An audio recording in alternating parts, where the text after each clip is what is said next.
नबी करीम सल्लल्लाहु अलैहि वसल्लम ने फरमाया 7 आदमी जिनको अल्लाह रोज़े क़यामत अपने साये में जगह देंगे। नंबर 1, इंसाफ करने वाला बादशाह। नंबर 2, वो नौजवान जो अपने रब की इबादत में परवान चढ़े।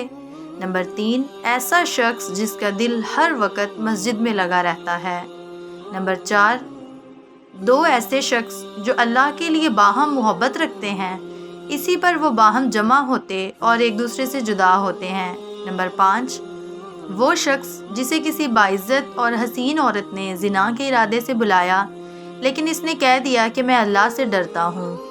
नंबर 6, वो शख्स जिसने सदका किया मगर इतने पोशीदा तौर पर कि बाएं हाथ को भी खबर नहीं हुई कि दाहिने हाथ ने क्या खर्च किया। नंबर 7, वो शख्स जिसने तन्हाई में अल्लाह को याद किया और इसके खौफ से आंखों से आंसू जारी हो गए।